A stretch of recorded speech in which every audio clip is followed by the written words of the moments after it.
Welcome back to Inside Vietnam. I'm glad you're here, and if you're new, this is what we do on this channel. We sit down with people who went to Vietnam looking for something, a fresh start, a bit of warmth, a reason to get up in the morning, and we let them tell you exactly what happened. Not to scare you off, not to tell you Vietnam is dangerous or that the people there can't be trusted, but because some stories need to be heard before you live them, and the ones that stick with you are usually the ones where nobody did anything obviously wrong. Today's story comes from a man named Fergus Callahan. He's 47 years old. He's from County Roscommon in the west of Ireland, and he spent 22 years in the Irish Defence Forces, UN peacekeeping, multiple deployments, the kind of career that asks a lot of a man and his family. He's precise, he's careful, and he is, by his own admission, not the sort of person who makes impulsive decisions. He went to Vietnam after the hardest few years of his life. He went with his eyes open, or so he believed. And what happened there? Well, he'll tell you himself what he lost, and he'll tell you why the thing that hurt most wasn't what you'd expect. This one's going to stay with you. Here's Fergus's story in his own words. I want to be clear about something before I start. I'm not telling you this story because I'm angry. I'm past angry. I'm telling it because I think the lesson is different from what you'll expect. And the lesson is the only part of the whole experience that's still any use to me, right? So, I did 22 years in the Irish Defence Forces, joined at 18, left at 40. Yet in between, I did Lebanon twice, Chad once, Kosovo twice. UN peacekeeping work, which is its own particular thing. You're there to observe and report and occasionally to stand between two groups of people who very much want to kill each other. And the success condition is basically nothing happening. You get good at assessing situations. You get good at staying calm when the information you have is incomplete, which it always is. You get very, very good at the gap between what's in front of you and what's actually going on. The Army gave me a framework for everything. That's not an exaggeration. From how I organized my day to how I processed bad news to how I measured whether a situation was stable or about to deteriorate, all of it came from 2 decades of training and deployment. I didn't think of it as a crutch. I thought of it as competence. And then Ina died, and there was no framework for that. We'd been together since we were 19. That's the bit people always land on, the length of it. But it wasn't just time. She was the other structure in my life, the one that ran parallel to the military without intersecting it. She was the reason the house in Roscommon made sense.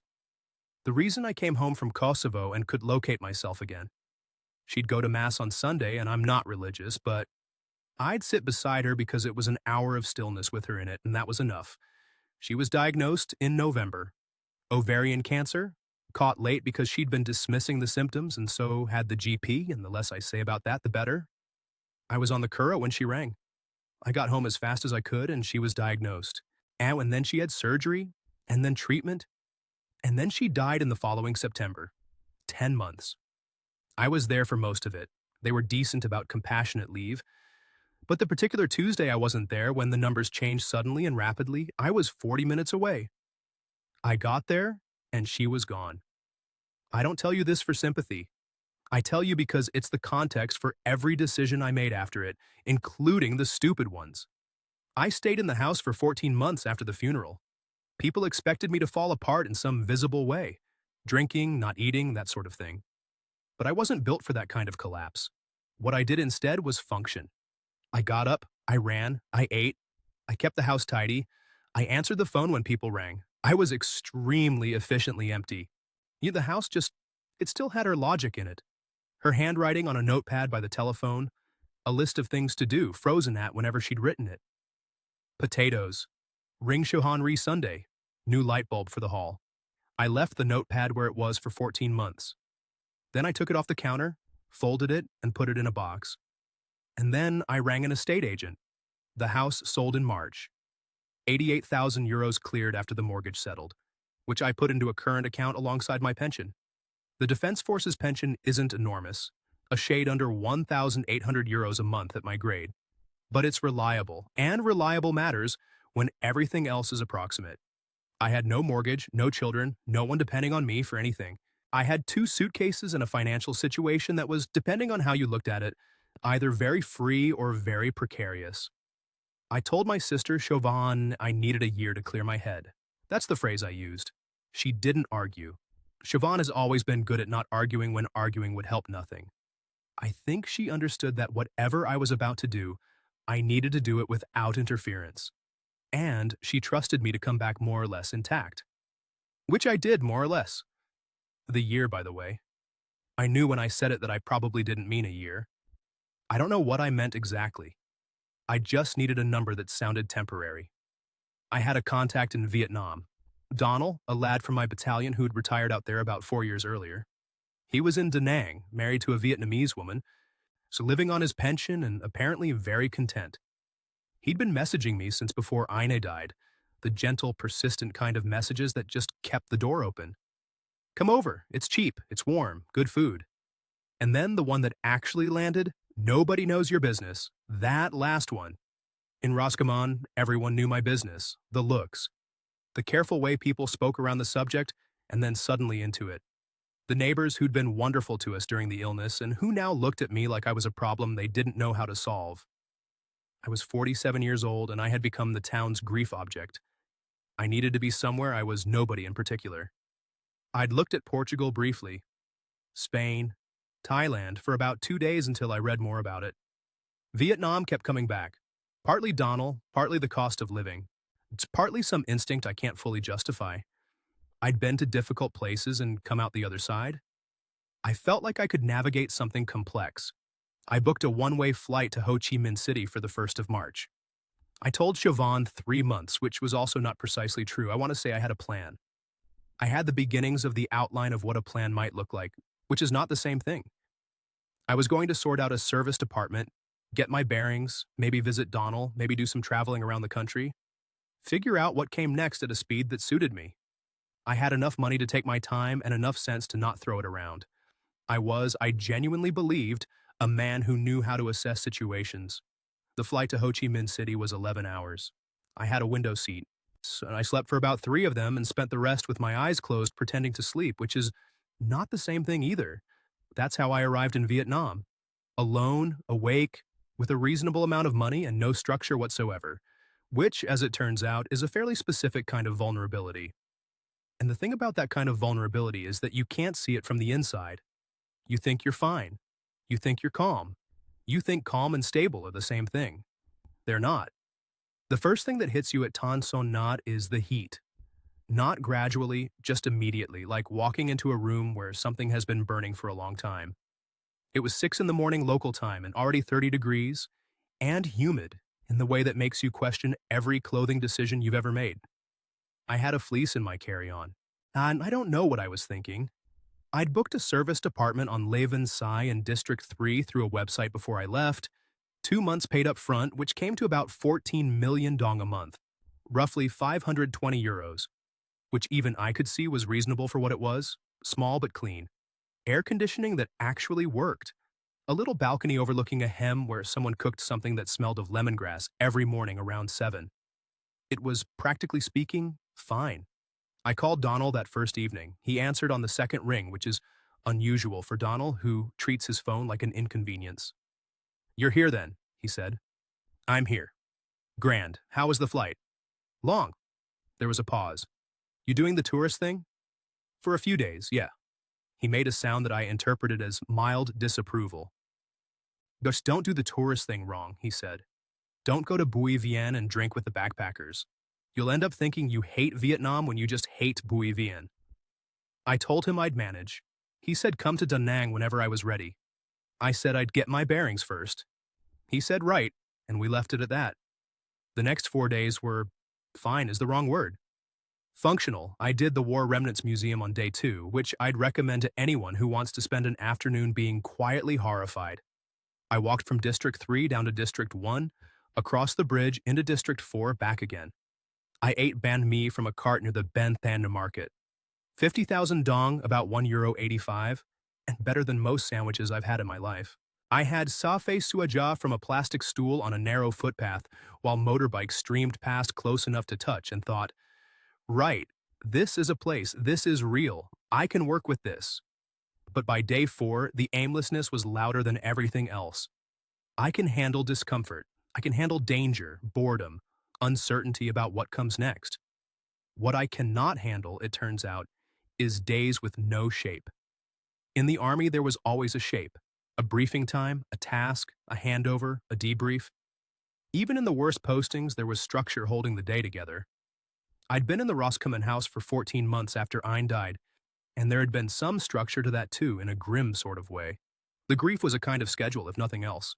But here I was, a tourist in a city of 10 million people with a pension and 2 suitcases and absolutely nowhere I was supposed to be. The freedom of it was, to put it plainly, awful. On the notice board in the apartment building lobby, between a flyer for a Grab driver and a handwritten ad for Vietnamese language lessons, there was a card for a language exchange cafe. Tuesday and Thursday evenings. District 3, 20 minutes walk. The card said, meet local Vietnamese speakers. Practice English or Vietnamese. All welcome. I went on Thursday because it gave Thursday a point. The cafe was on a side street off Verti Sao, the kind of place that's clearly been furnished by someone who bought everything secondhand and leaned into it. Mismatched chairs, a couple of wobbly wooden tables, one wall painted a very emphatic yellow.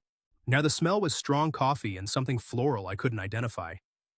There were maybe 12 people in the room, 6 or 7 Vietnamese university students and a handful of foreigners, mostly younger than me, the kind who explain within 3 sentences that they're teaching English and working on their novel. I found a chair in the corner and sat in it, which is what I do in unfamiliar environments. Wait and observe. There was a system. You could put a sticker on your name tag, red for English practice, green for Vietnamese. Both colors if you were game for either. I put both on, not because I spoke any Vietnamese, but because it seemed like the honest position. She approached me about 20 minutes in. She sat down without making a production of it. No introduction through a third party, no hovering, just sat. She looked at me directly and said, "You came here to practice Vietnamese or to hide in the corner?" "Both," I said. She smiled at that. Not broadly, a contained sort of smile, like she'd filed it away rather than displayed it. Her name was Lynn, 29 years old. She taught English at a secondary school in Binh Thanh, which she said with the slight weariness of someone who is good at their job, but has long since run out of any illusions about the pay. She had a level, direct way of speaking that I suspect she'd developed to manage teenagers and had never bothered to turn off outside the classroom. She asked about Ireland. Where exactly, how big is it really, did I find this climate difficult? Standard enough questions. And then, what is peacekeeping actually like? In Lebanon. I paused at that. San, you get asked about the army fairly regularly when people find out. Mostly they want to know about weapons or whether you've seen anyone die. Occasionally, from Irish people of a certain age, they want to know about the pay.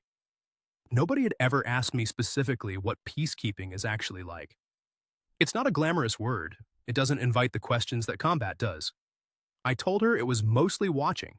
That 90% of it is being present so that things don't happen, and the other 10% is writing reports about things that happened anyway. She said that sounded like teaching. I said it probably was, a bit. We talked for nearly an hour. She didn't ask what I did before the army, whether I was married, what I was doing in Vietnam, how long I was staying, what my budget was, and none of the questions that are actually about something else. She asked about Lebanon and Kosovo and whether the food in Chad was any good, which it wasn't, and she laughed at the right moments and didn't fill the silences. When the session ended, she said she came every Tuesday as well if I was interested in continuing the conversation. She said it straightforwardly, no particular charge to it. The same tone she'd used to suggest a different textbook. We exchanged numbers on Zalo. She left first. I walked home along Dien Bien Phu in the warm dark, past the tangle of power lines and the little roadside stalls and the sound of a television leaking out of somewhere above a shuttered shop. I noticed, somewhere around the corner of my building, that I was thinking about Tuesday. Not dramatically, just there was something on Tuesday. My week had a point on it. I think now about how small that sounds, how modest a thing it was to feel. And I think about how, for a man who'd been empty for 3 years, modest was more than enough. That's the thing nobody warns you about. You don't need to be swept off your feet. You just need to have something to look forward to. That's all it takes. That's all it took. We met at the cafe on Tuesday, and then Thursday, and then Tuesday again. That was the pattern for the first month. Nothing more than that. We'd talk for an hour, sometimes 90 minutes, and then she'd go home on her motorbike. a battered red Honda Wave she'd owned since her first year of teaching. And I'd walk back along Dien Bien Phu. No arrangements made beyond the next session. No particular escalation. I want to be honest about what was happening in me during this period. I wasn't falling in love. I'm not sure I was capable of that yet, or that I even wanted it. What was happening was simpler and, I think, more dangerous. I was becoming interested in someone for the first time in 3 years. Not romantically, not initially. Just curious. She had opinions about things. About her students, about the neighborhood, about a particular Pio place on Huangdier that she considered overrated, and would argue the case for at some length if you let her. She was funny in a dry, flat way that I suspect most people didn't catch. I caught it.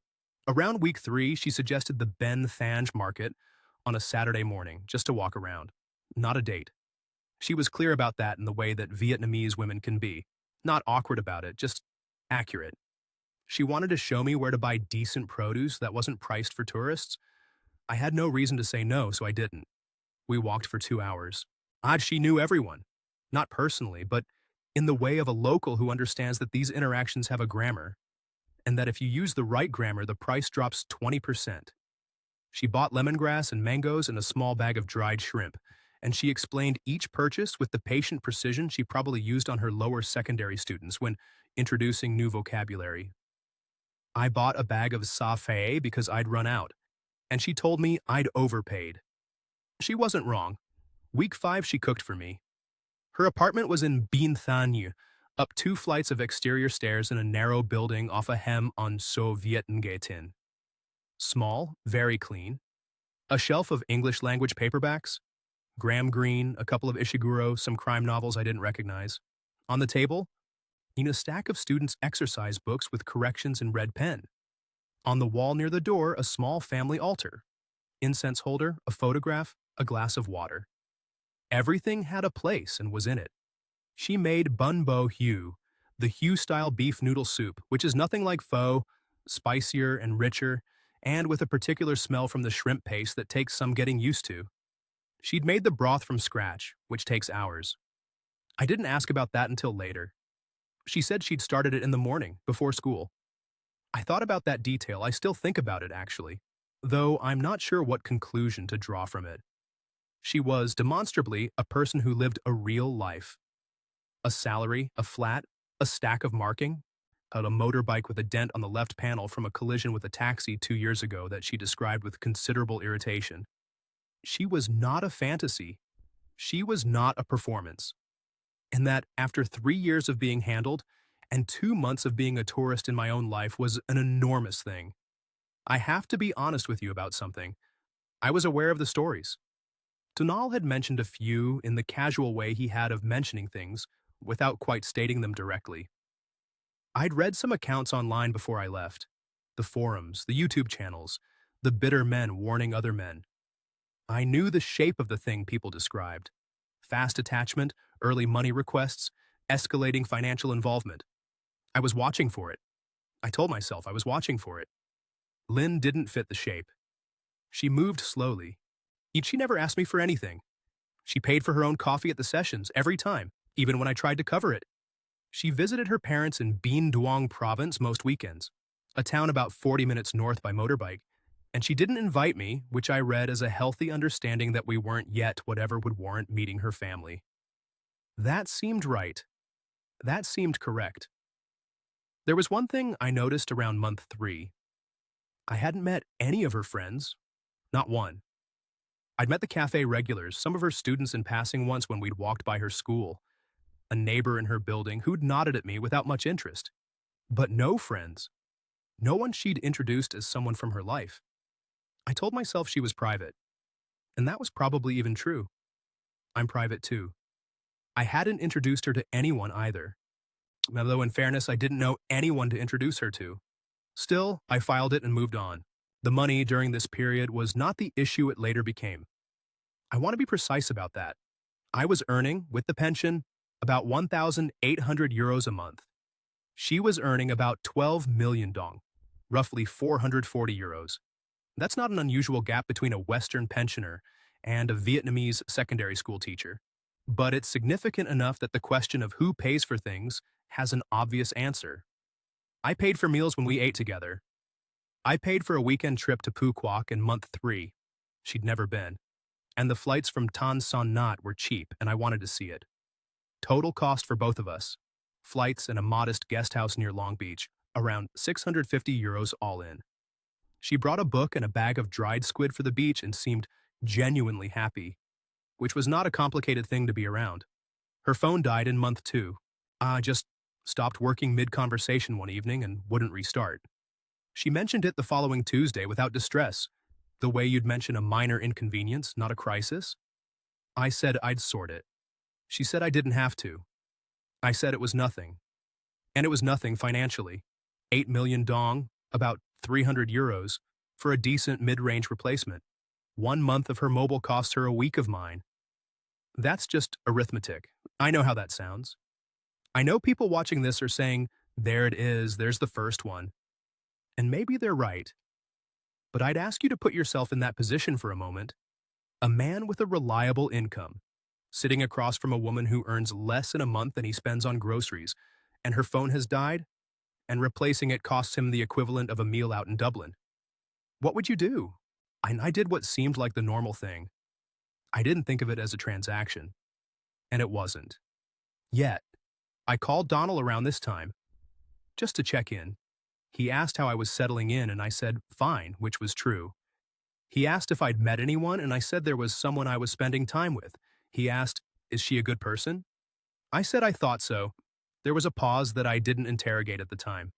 He said, right, well, just, take your time. I said I wasn't in any rush. He said, good. Then he made a joke about the weather in Da Nang, and we talked about something else.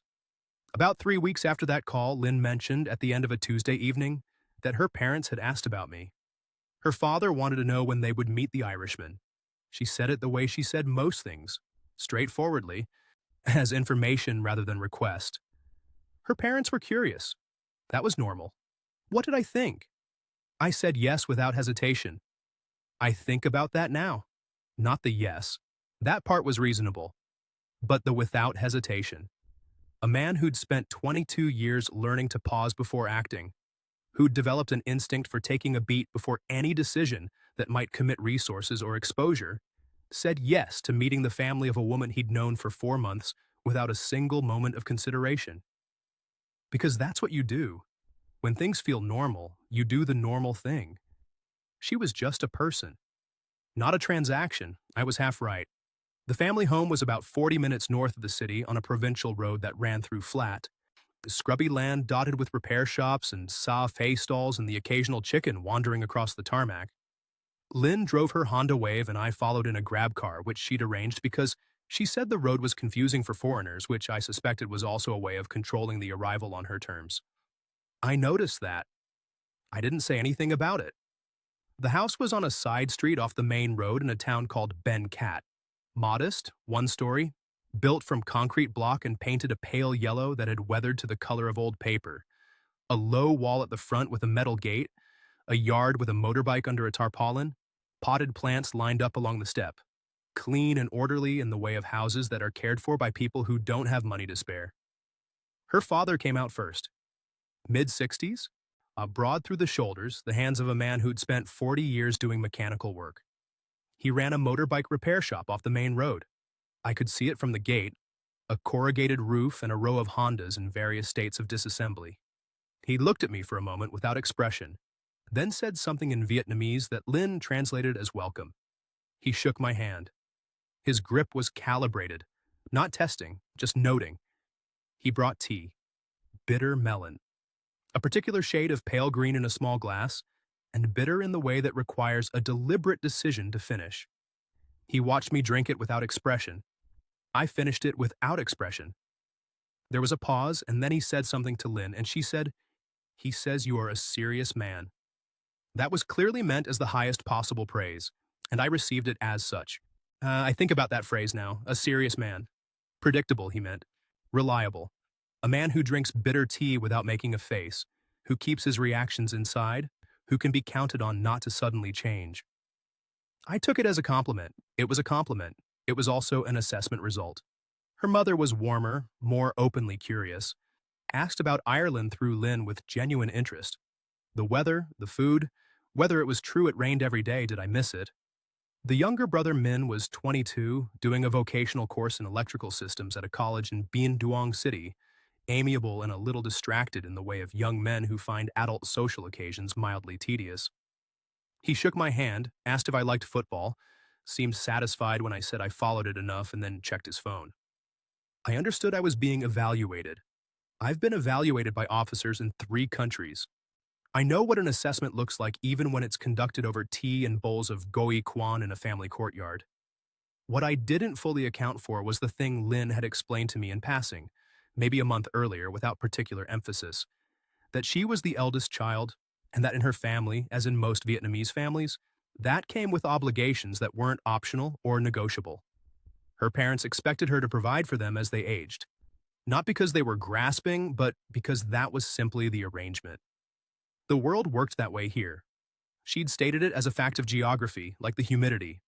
What I didn't compute, sitting in that courtyard eating spring rolls and doing my best with the word cam on, was that an eldest daughter with a foreign partner, a Tay, a Westerner, which carries specific assumptions about income, changes the arithmetic of those obligations considerably.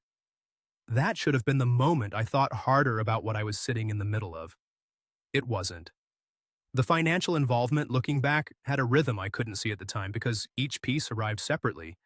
The first was Min's college fees. About 6 weeks after the initial Bien Duong visit, Lin mentioned, in passing at the end of an evening, that his semester fees were due and it had been a difficult month for the family with the shop being slow. She wasn't asking. She was mentioning I offered.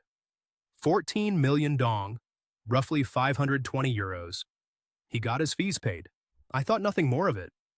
The mother's dental work came next, about 2 months later. Crowns, which are expensive anywhere. 22 million dong, eat about 820 euros. Again mentioned once quietly. Again, I offered before she'd finished the sentence. This one I remember thinking, this is a normal thing. If someone's mother needed dental work and you were with them, and you could cover it without hardship, you'd cover it. That's not a transaction. That's just being a decent person. Then a contribution to the father's shop. Spare parts inventory, he'd lost a major supplier and needed to restock to keep working. I gave about 900 euros. By now, I was 4 months into visiting Bien Duong fairly regularly. The father was calling me Ange, and the contribution felt like a practical thing between people who were, in some not yet defined way, connected. A second family gathering, around a monthly celebration I didn't fully understand the occasion of, where I brought substantial food from a market in District 1 and, on Lynn's guidance about what was appropriate, some envelopes of cash in the Vietnamese custom. In total, that day probably came to another 900 euros between the food and the envelopes. So by month 6, if you're keeping count, around 6,500 euros out the door, across 4 distinct moments, none of them feeling like very much at the time. I want you to notice the spacing. Never clustered, never alarming in isolation. A man on my pension, in a country where that pension stretches considerably further than it does at home, could absorb each individual amount without distress. That's not an accident in retrospect, though at the time I genuinely didn't see design. The unannounced visit came on a Saturday in month 5, an old Defense Forces habit. I just like to see things as they actually are without the preparation that comes with advance notice. I hired a car and drove to Ben Cat without telling Lynn I was coming. I thought I'd surprise her. Min answered the gate. The expression on his face was unmistakably startled. Not just surprised, actually startled. The look of someone who'd received unexpected information that required rapid recalculation. He recovered quickly, invited me in, called into the house. I sat in the courtyard. 15 minutes passed.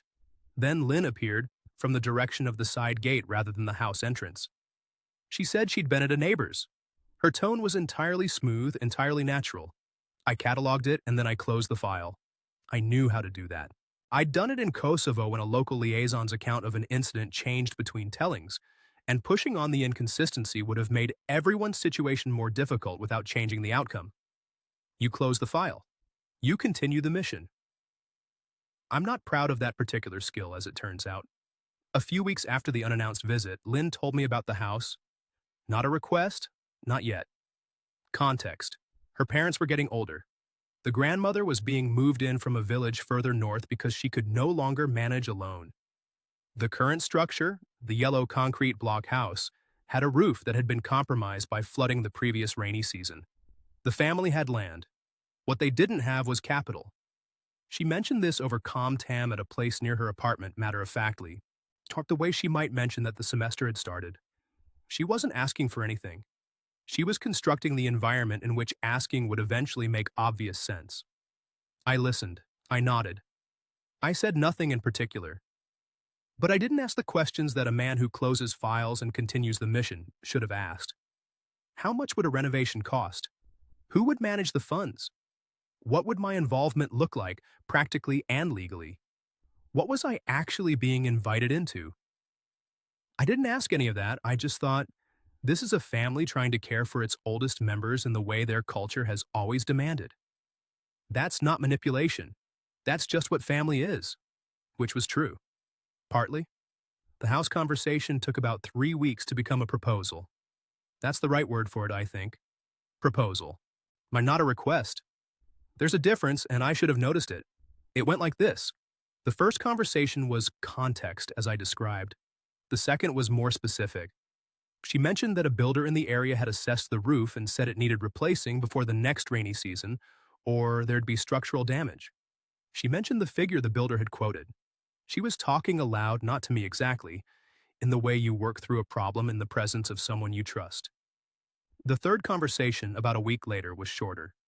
She said her parents had asked if I might be willing to help with some of the costs. She said it simply, looking at me directly.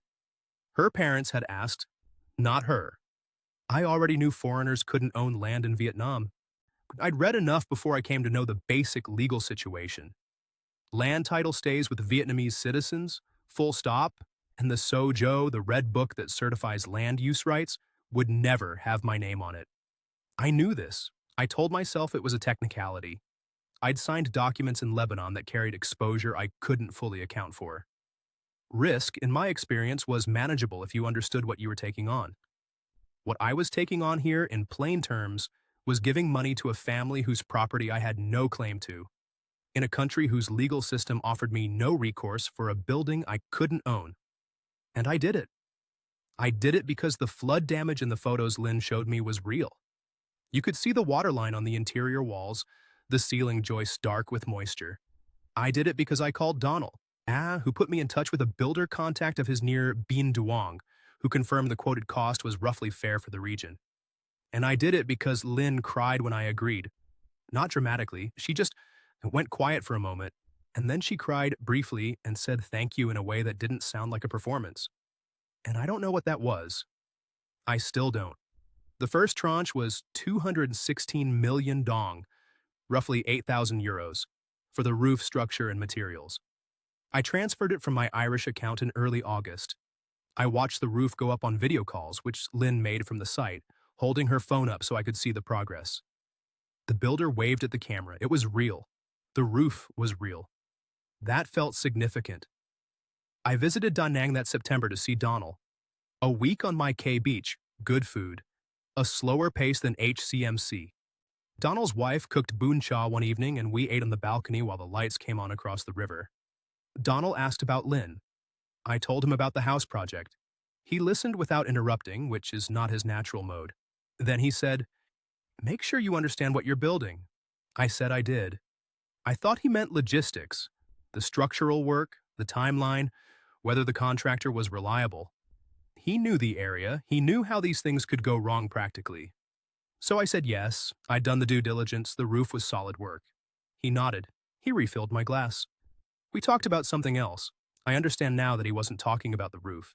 I transferred the second tranche from Da Nang, 240 million dong, 9,000 euros, for the second floor construction. So I sent it from Donald's spare room on a Tuesday morning while he was out surfing. The second floor was real too. I visited the site in October and walked through the framed-out rooms, still raw concrete and dust, the smell of new construction mixing with the exhaust from the road outside. Lynn's mother brought tea. The father shook my hand. He didn't call me Anne this time. He called me by my name. Fergus. It sounded like Phuc in his pronunciation, which Min found amusing and which I didn't mind. The third tranche, 162 million dong, about 6,000 euros for the finishing work, electrics, bathroom fitting, I transferred without visiting first. November. I was back in HCMC by then, and I was in the middle of what I can only describe as the best period of the whole 18 months, which is the detail I find hardest to account for accurately now. By month 10, Lin and I had settled into something that felt, from the inside, entirely functional and good. We had routines. A calm tam place on Huangdiu we went to on Friday evenings, a Sunday morning walk along the canal in Binh Tân before the heat got too much. I'd picked up enough Vietnamese to manage daily errands without embarrassing myself, enough to order coffee, ask the price of something, apologize adequately when I inevitably got something wrong. I'd started running again. That's the detail that stays with me. I hadn't run since the week before Ine died, and somewhere around month 9 I started again. Early mornings along Ton Juk Thang by the river while the city was still relatively quiet.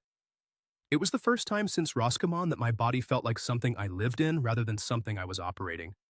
I was, in a modest and entirely undramatic way, not empty anymore. And that is precisely where my vigilance went to zero. You'd think it would work the other way. That feeling better would make you sharper, more present, more capable of clear assessment. It doesn't, or it didn't for me. I was certain, therefore I was careless. The two things moved together. The marriage question arrived around month 12. Not as a single conversation. Lin didn't work that way.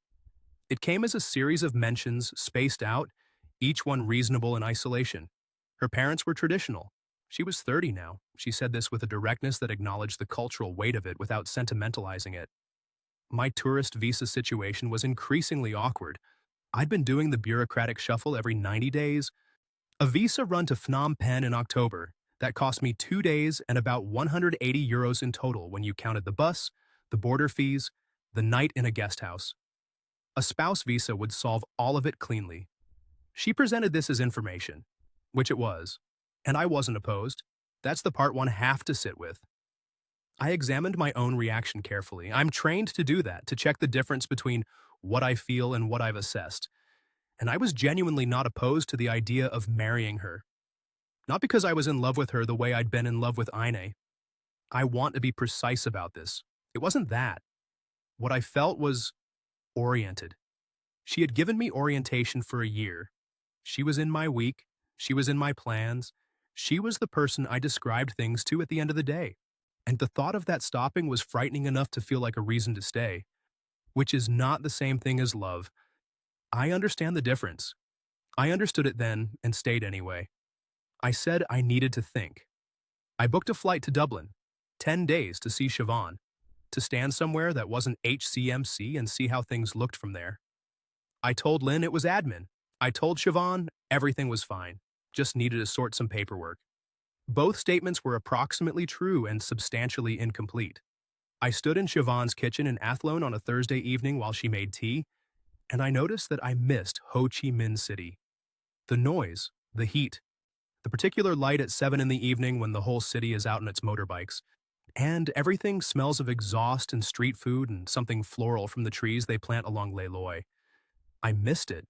Then I noticed I couldn't be certain whether I missed it or just the absence of grief. Whether what I'd found in that apartment in District 3 was a life I wanted, or just the first place I'd been where nobody knew Ine's name. I didn't resolve that question. I flew back. I didn't say yes to the marriage question, but I didn't say no. We existed in that suspension for about 6 weeks. She didn't push, I didn't clarify, and then Tet arrived, and we drove to Bien Duong, and I saw the finished second floor for the first time, and I met a room full of family members whose names I didn't know, and a grandmother who thanked me through Lin in a way that made several relatives exchange a glance I couldn't quite read. And Min had too much bia-hoy. Tet at the Ben Cat House was the fullest I'd ever seen it. Extended family I hadn't met. Aunts, cousins, a couple of older men who turned out to be neighbors but sat with the familiarity of relatives. The courtyard had been strung with red and gold decorations, and there was a small altar near the front door with incense burning and a plate of fruit, and the photograph I recognized from Lin's apartment altar, which I understood now was her grandfather. The smell of the incense mixed with the charcoal from the cooking fire outside, where someone was grilling that nuong, and the general noise of 12 people in a space built for 6. The second floor was finished.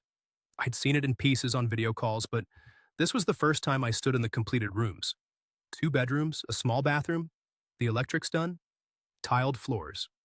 Clean work. The grandmother was installed in the front room.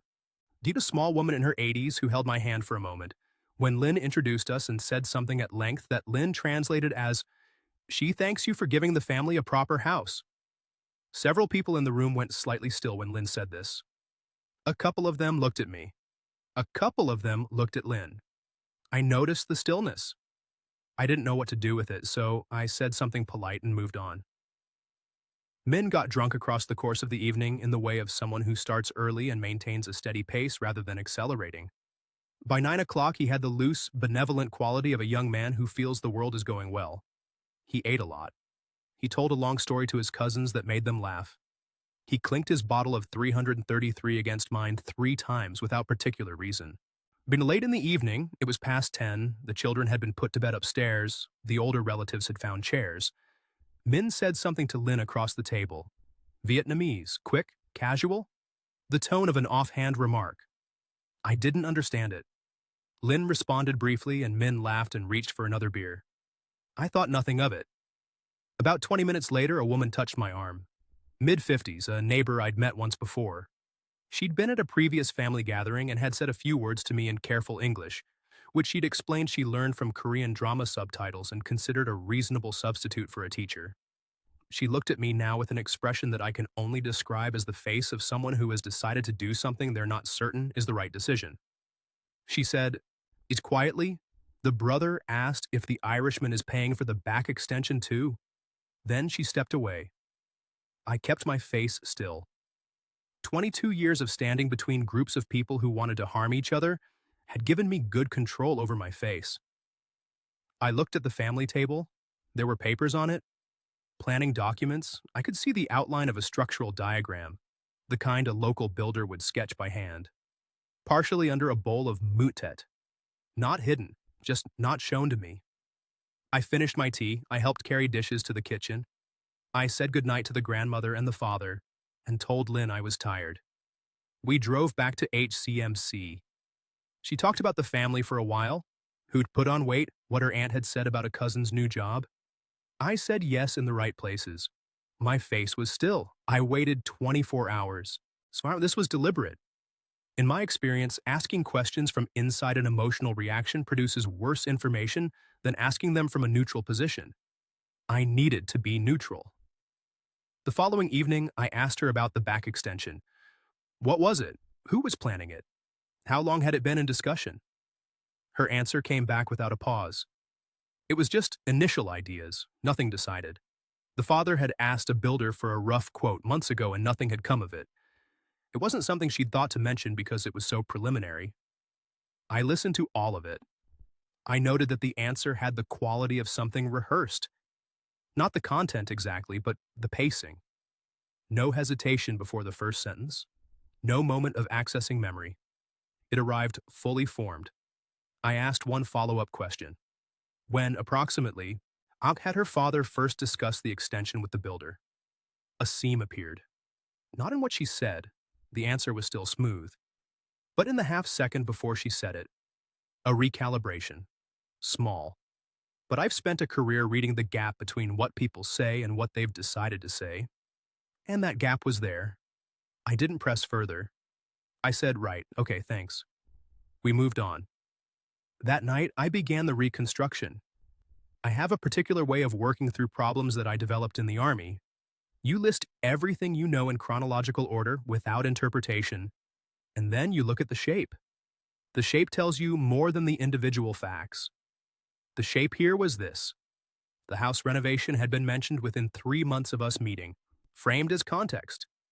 Min's college fees had arrived at month 5, the mother's dental work at month 7, the shop inventory at month 8, the house tranches at month 7, 9, and 11, the marriage conversation at month 12.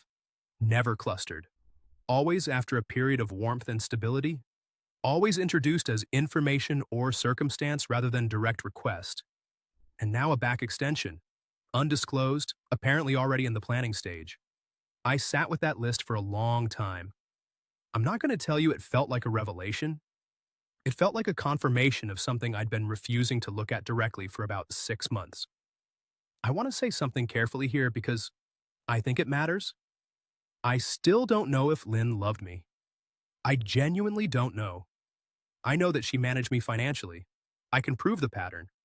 I cannot prove the intent behind the relationship itself, and I made a decision not to try because I understood that certainty in either direction would cost me something I couldn't afford. If she'd calculated everything from the first Thursday at the cafe, then the months of genuine warmth I'd felt were an illusion I'd built myself, and I was a fool.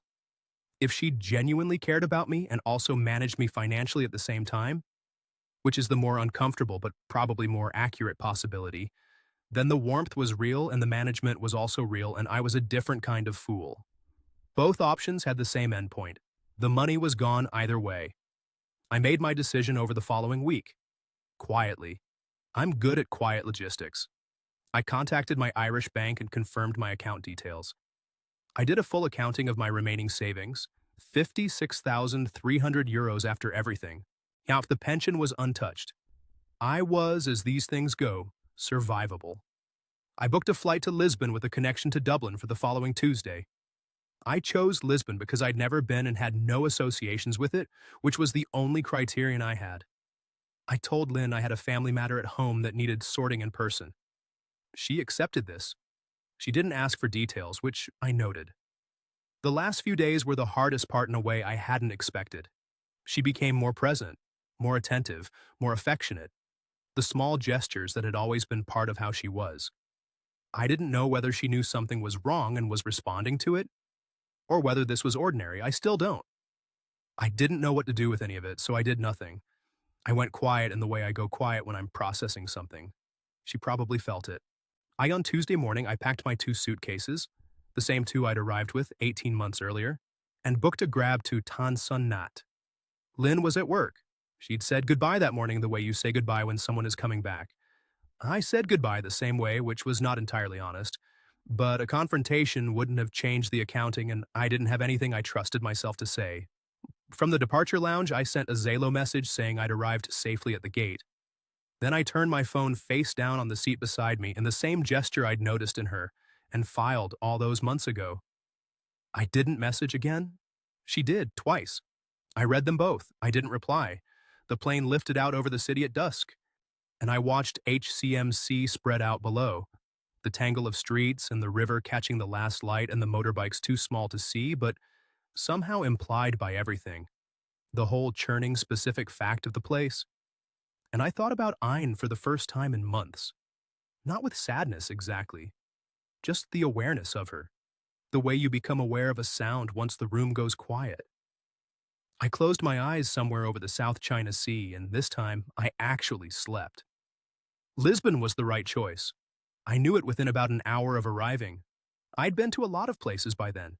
Conflict zones, transit cities, Phnom Penh for a visa run, Da Nang, the whole of Ho Chi Minh City mapped into my legs over 18 months of walking. None of them were Lisbon. Nobody I'd ever known had been to Lisbon with me or talked about going. There were no associations.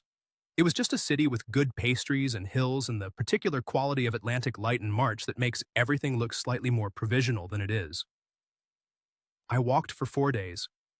I ate pastel de nata from a bakery near the Alfama 3 times a day because they were 50 cents each and they were excellent. I sat in cafes and didn't think about Vietnam with any particular clarity, which was deliberate. I've learned over the years that you process better after distance, and forcing clarity before you're ready produces a worse result than waiting. The Army taught me this. You debrief when the situation is stable, not while you're still in it. I flew to Dublin on a Thursday. Siobhan picked me up at the arrivals hall, which she hadn't known she was doing until about 4 hours earlier when I messaged. She drives a green Skoda she's had for 8 years and considers replacing it regularly, but never does. She looked at me for a moment in the way she has, taking a reading, and then she said, "You've lost weight." I said the food was good there. She said, "Right." And that was the end of that conversation. I stayed in her spare room in Athlone for 3 weeks. I told her Vietnam was fine. just not for me long term. She didn't push. This is why Siobhan is one of the few people I can be around when I'm in the middle of something. She understands that some things are being processed in a room she's not invited into, and she respects the closed door. After about a week, I did the accounting. I'm a list maker, always have been. In the Army, after a difficult deployment, I'd write out what had happened in plain language before I let myself have any opinions about it. It clarifies things. So I sat at Siobhan's kitchen table with a notebook and a cup of tea, and I wrote down every euro I'd spent in Vietnam that wasn't straightforward living costs. Meals and rent and transport I left out. Everything else I put on the list in chronological order with the amounts. Phone, 300 euros. Pew Quoc, 650 euros. Men's fees, 520 euros. Mother's dental, 820 euros. Shop inventory, 900 euros. Family gathering, 900 euros. House, first tranche, 8,000 euros. House, second tranche, 9,000 euros. House, third tranche, 6,000 euros. Various smaller amounts across the 18 months that I'd been less careful about tracking. Total, 31,700 euros. I looked at that number for a while, then I folded the paper in half and put it in a drawer. I had 56,300 euros left of the 88,000 euros. The pension was untouched. I was, and I want to be precise about this, financially intact enough. Hurt, not crippled. A third gone, 2/3 remaining. I'd been in worse positions with worse options. I rang Donald about a week after I got back to Ireland. I let it ring twice, and then he picked up, and I could hear Da Nang in the background. Traffic, someone's TV, the particular ambient sound of a city that isn't Irish. We said nothing for about 4 minutes. Not awkward silence, just neither of us was in a hurry. Then Donald said, "How much?" I told him. He said, "Right, could have been worse." I said, "Could have been better." He said, "That's Vietnam." And then we talked about something else. That exchange was, I think, the most useful conversation I had about the whole thing.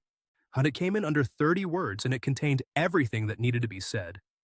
Acknowledgement, proportion, and the particular comfort of being understood by someone who doesn't require you to perform your emotions for them.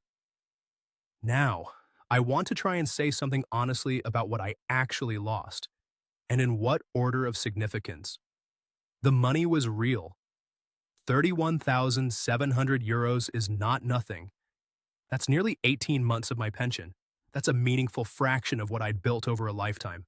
I'm not going to pretend otherwise. But the money was survivable. I knew that the morning I looked at the list, the time was 18 months. I don't entirely regret them. HCMC is a genuinely interesting city, and I learned things about it and about myself in it. I ran again. Those are real. The trust in my own judgment, that cost more than the money. So I'd spent 22 years as a man whose professional purpose was accurate assessment of situations. I had looked at this situation repeatedly and had chosen not to apply my skills because applying them would have produced information I didn't want. That's not a mistake I can blame on youth or inexperience. I knew what I was doing when I closed those files. I chose comfort over accuracy. That's going to sit with me for a while. And then there's the thing I find hardest to articulate cleanly, which is this. Somewhere between month 6 and month 12, I wasn't empty anymore. I'd come home to that apartment on Le Ven Sai in the evenings, and there'd be plans for the next day, and a person I'd describe things to, and a run I was already thinking about doing in the morning. In a modest and entirely undramatic way, I felt like a person again, rather than a function.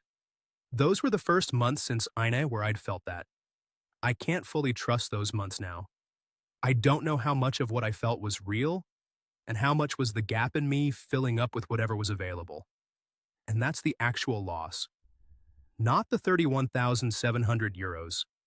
The doubt cast backwards over the only period since Ine when I felt like myself. That's the part one couldn't put on the list and fold in half and put in a drawer. I decided in Lisbon not to find out whether Lynn loved me. I made this decision deliberately. Certainty in one direction, that it was entirely calculated, would make me bitter in a way I don't want to be. Certainty in the other direction, that it was genuinely mutual and I threw it away, would be its own particular damage. The uncertainty is uncomfortable, but it's functional. I can work with uncomfortable. I've been doing that for years. What I know is this: grief makes you structureless. And structureless men are easy to plan around. Not because they're stupid, because they're hollow. And hollow things are easy to fill with whatever someone else puts in. I was the ideal mark. Not because I was naive, because I arrived with a gap in me the exact shape of what was on offer. And I walked through the door of that cafe and sat in the corner and waited. Vietnam wasn't the problem. I was the problem I brought with me. That's Fergus's story, and we're grateful to him for telling it. What stays with us at Inside Vietnam isn't the money, though the money matters. It's the particular mechanism of how it happened, which had nothing to do with the schemes we usually warn people about. No dating apps and fake profiles and requests wired to strangers. It was a real woman, a real family, real financial needs that existed regardless of whether Fergus was ever in the picture. Vietnamese families with elderly parents and one income and a house that floods. That's not a scam. That's just life for millions of people. What made it costly was the gap that Fergus carried with him, and the fact that he was a man who'd spent 2 decades making precise decisions, suddenly making personal ones with no framework at all. Grief does that. Loss does that. The structure we rely on to protect ourselves often turns out to be external. The military, a marriage, a community. And when it's gone, we don't always notice how much of our judgment was leaning on it. If you're watching this and you're planning a trip to Vietnam, or you're already there, or you're somewhere else in the world, at a difficult point in your life, thinking about a fresh start somewhere new, we're not here to tell you not to go. Vietnam is a remarkable place. The people there are, in the overwhelming majority, not predators. The connections you can make are real. The food is genuinely as good as everyone says. But know what you're protecting before you arrive. Take an honest account of what you're bringing with you. Not just your savings, but your state. If your grief is doing your emotional accounting, you'll pay for things without knowing what they cost until the bill arrives. Fergus knew how to assess situations. He just chose not to, and he knew why, and he's honest about it. That honesty is the reason this story is worth telling, and the reason we're grateful he agreed to share it. And if this story was useful to you, subscribe to Inside Vietnam. We'll be back with another one. All stories are shared with full knowledge and permission of the people involved, and as always, we tell them because we think you need to hear them before you need them. Take care of yourselves.